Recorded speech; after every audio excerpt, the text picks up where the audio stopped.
Yo les bros, j'espère que vous allez bien. Aujourd'hui les gars, on se retrouve pour le JP Setup numéro 2. Donc c'est quoi le but de cette vidéo? Bah je viens de m'acheter un nouveau matos, comme vous avez pu voir dans le titre les gars. Unboxing Huawei Surf. Donc voilà, j'ai passé une commande auprès d'Huawei Surf. Et je vais vous montrer tout le matériel que j'ai pu acheter. Avant de commencer la vidéo les gars, je tiens juste à dire que ceci n'est pas un placement de produit.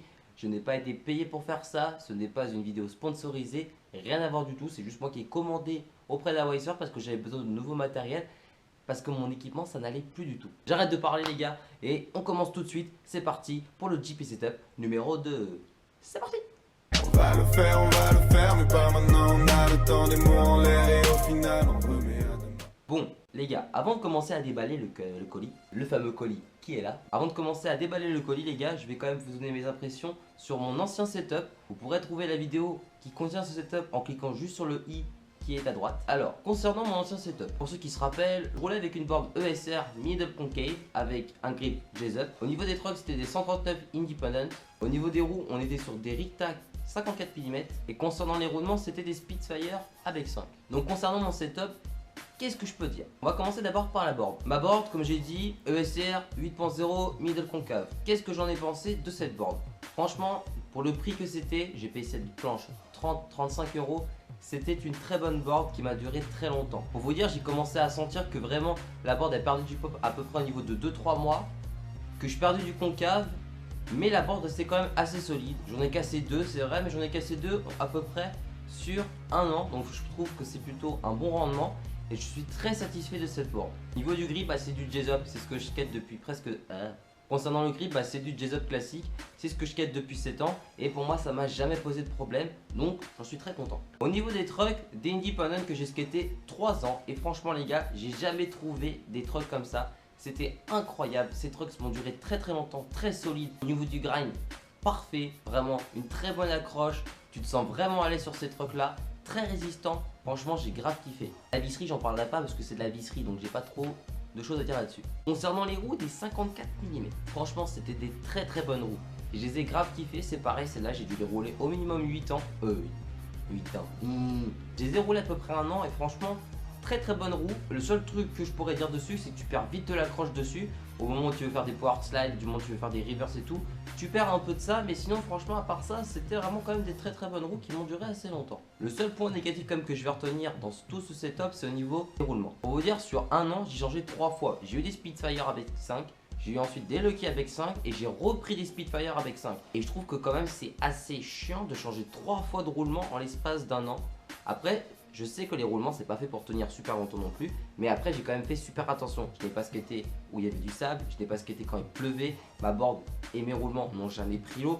Donc je trouve ça quand même assez bizarre, sachant que je ne suis pas un gros spécialiste de gap et que j'ai pas fait des très gros gaps sur cette dernière année. Donc je trouve ça un peu bizarre quand même qu'ils ont pété assez vite. Je ne replaque pas non plus comme un bourrin. Pour un niveau de skate et un style de skate qui n'est pas très agressif, je trouve quand même que c'est moyen. Après, je trouve que quand même c'était des très bons roulements. De toute façon, j'arrive pas à trouver mieux sur le marché, qui ne soit pas trop cher. C'est le niveau rendement qualité-prix. J'ai pas réussi à trouver mieux encore pour l'instant, mais pour moi c'était très bien. Donc voilà, c'était mon ancien setup. Très satisfait dans sa globalité quand même de mon setup. Très content d'avoir roulé avec ça. Mais aujourd'hui les gars, on change tout. On se remet à zéro, on se remet à neuf. Et aujourd'hui les gars, on ouvre ce fucking unboxing. Alors, j'ai jamais fait d'unboxing de ma vie, donc pour le coup c'est une première pour moi, donc je sais pas trop comment ça va faire. Donc, comment dire, au niveau du carton, je pense que ça n'a pas de réelle importance comparé à ça. C'est plutôt ce qu'il y a à l'intérieur qui va nous intéresser. Donc on va ouvrir, c'est parti. C'est un peu galère. Ah, le truc il voulait vraiment pas que qu'on le vole. Bon, j'ai réussi à ouvrir le carton et en plus ça m'a donné chaud. Donc pour le coup j'ai enlevé mon truc. Mais bref, le carton il est ouvert, donc c'est parti, on passe à l'unboxing. En fait ce qui est marrant, c'est que je viens juste de voir qu'en fait dans le carton, tu as plusieurs cartons. En fait c'est Essential des cartons. Donc ça va être très comique. Donc pour le coup, je vais vous prendre les tout premiers trucs qui sont à ma portée. Donc on va commencer par l'élément clé d'un setup que tout skater met 8 plombs à choisir. Je parle bien sûr de la board. Alors, donc j'ai juste le papier de la commande pour vous dire quelles sont les références des produits, comme ça si vous voulez les acheter vous, bah vous pourrez, comme ça ce sera plus simple pour vous. On commence avec l'élément clé du skateboard, la board. Alors, quelle est cette board? Voici la board que j'ai commandée. Je trouve franchement que c'est une très belle board. Je sais pas si vous pouvez voir avec les petites feuilles, franchement, avec ce petit bleu ciel, franchement, bien. Avec le petit logo Jart, avec Always Under Your Feet, t'as mal l'accent américain. Une board Jart, on change pas trop d'originalité sur ce coup-là on va dire. Vous savez, je suis un grand fan de Jart. Sauf que cette fois, j'ai un peu changé mon style de board.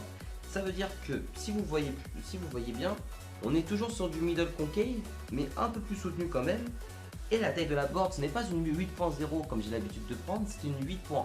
Donc à partir de ce moment-là, je pense que je vais avoir quelques petits changements. Mais j'ai préféré prendre quelque chose de plus gros parce que j'ai besoin de beaucoup plus de stabilité et beaucoup plus d'aisance quand je fais mes grinds, mes slides et quand je veux lancer mes tricks. Donc voilà. Et franchement, je suis vraiment pas déçu du tout. La board est vraiment, mais vraiment très très belle. Et la Jart modèle Forest. On passe tout de suite à la suite de l'unboxing. Alors ça a l'air d'être le grip. Au niveau du grip, qu'est-ce que j'ai pris? Alors déjà, on va commencer avec un truc classique. On vend gratuitement, normalement, avec la board, c'est ce grip là. Donc là, cette fois, c'est un grip Crip. J'ai jamais essayé, je sais pas ce que ça vaut. Je pense que ça doit pas trop différer quand même du J-Up. Donc pour moi, je sais pas. En tout cas, ça, c'est pas ce que j'avais commandé. C'est un peu le petit bonus de l'histoire. Ce que j'ai commandé, moi, c'est ce grip là. C'est le grip Grizzly. J'ai jamais skaté encore du grip Grizzly.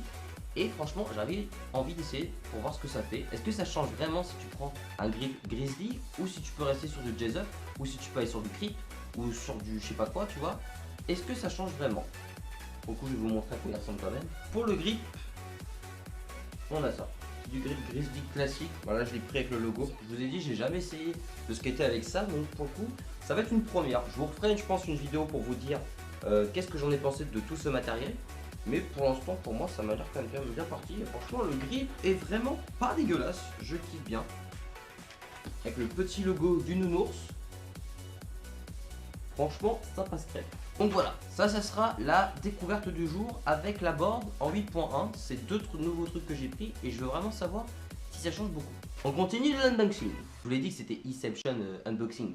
Je vous dis, il y a des cartons dans des cartons. Donc c'est un peu relou. Bon, on repasse à la partie découpage. C'est pas la partie la plus marrante, mais on continue. Allez, c'est parti. Bon, ça va m'énerver. Bref, j'y suis un peu allé comme un bourrin, mais on s'en fout. Attends, on va couper ça, parce que d'abord ça va me saouler. Voilà, on fout ça là-dedans. Alors, qu'est-ce que nous avons dedans? Un petit magazine pour du roller, j'ai l'impression. Ah, c'est ça, catalogue Derby de chez Hawaii Surf. Voilà, bon, c'est pour les rollers, ça m'intéresse pas trop, mais voilà, si ça m'intéresse certains. Alors, ensuite, on a le Hawaii Surf. Un autre magazine hein, pour du ski, j'ai l'impression. Ouais, voilà, c'est ça.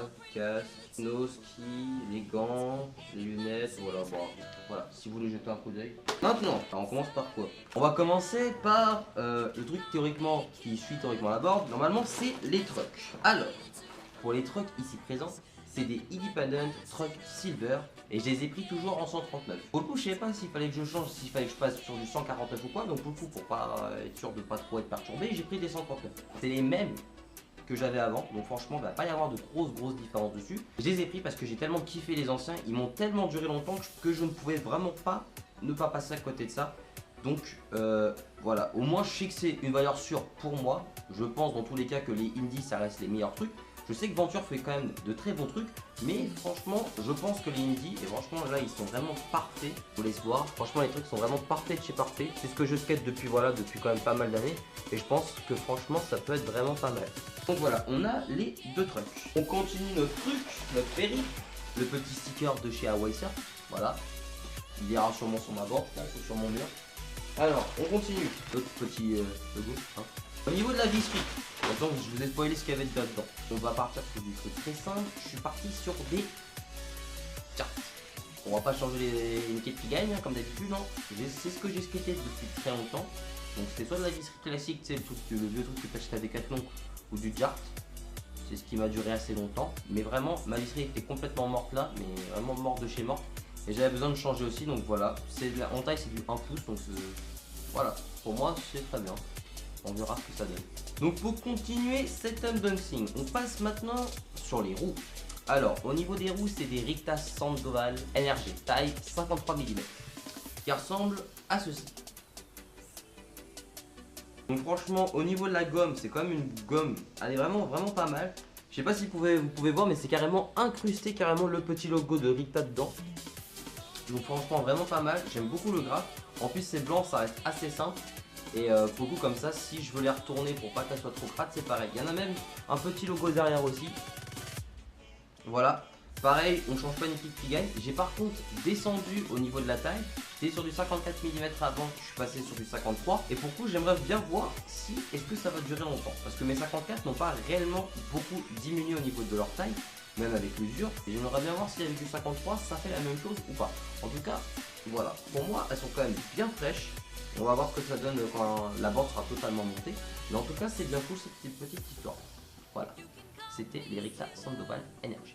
On enchaîne maintenant avec les roulements parce que si t'as pas de roulement tu peux pas rouler. Donc au niveau des roulements j'ai pris des Spitfire Chip Shots avec 5. Voilà, c'est ce que j'avais avant. Comme je vous ai dit, je change très rarement de setup. C'est très rare quand je change. Vraiment si je change c'est vraiment que quelque chose m'a vraiment pas plu sur la board. Mais ça n'a pas été réellement le cas. Je vous ai dit en début de vidéo que au niveau des roulements ça n'avait pas été trop ça sur le dernier setup. Mais je sais pas, j'ai envie encore donner une chance à Spitfire sur ce coup là. Et vraiment voir ce que ça donne. Voilà. Après ce sont des roulements classiques, je vais pas vous les déballer. Hein. C'est ce qu'il y a de plus classique. Hein. Je pense que la plupart des skateurs roulent avec ça, sont roulés avec des bones. Donc voilà. Et on termine.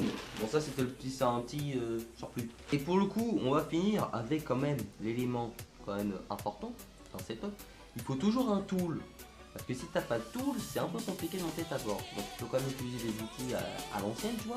Mais avoir un tool, ça peut toujours tout sauver en session. Bon, par rapport à ça, je vais pas trop vous dire. Hein. Qu'est-ce que je pourrais dire dessus? C'est un tool classique, c'est juste que c'est par Shark, voilà, de chez Hawaii Surf. Voilà, avec ça, voilà. C'est un tout classique, il n'y a rien à dire dessus, voilà.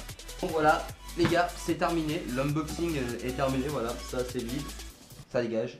C'est pareil, c'est vide, ça dégage. Donc voilà les gars, là voilà, c'est mon nouveau unboxing. Franchement, j'espère que ça sera du très bon matériel. Je vous ferai un petit retour pour savoir si vraiment c'était pas mal ou si y a des trucs qui m'ont un peu gêné dans ce setup. Donc voilà, si je trouve que le matériel s'use un petit peu trop vite, si je trouve qu'il y a certains défauts assez notables quand même sur l'équipement, voilà, je vous dirai tout en temps et en heure. Mais voilà, pour le coup, ce setup me paraît plutôt pas mal.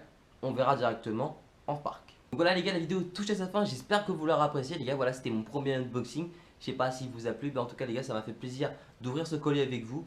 Voilà. En tout cas les gars, si ça vous a plu, n'hésitez surtout pas à laisser le petit pouce bleu des familles comme d'hab, ça fait toujours super plaisir. Partagez la vidéo sur les réseaux sociaux, ça fait toujours super plaisir. Je remercie ceux qui le feront. Vous pouvez me suivre et connaître toute l'actualité de la chaîne en temps et en heure. Suis-moi sur les réseaux sociaux pour ne rater aucun contenu. N'hésite surtout pas à cliquer sur le bouton s'abonner, voilà c'est gratuit et je fais des vidéos toutes les semaines. En tout cas les gars, ça m'a fait super plaisir de faire cet unboxing avec vous. Allez, c'était Greg, à la prochaine. Ciao.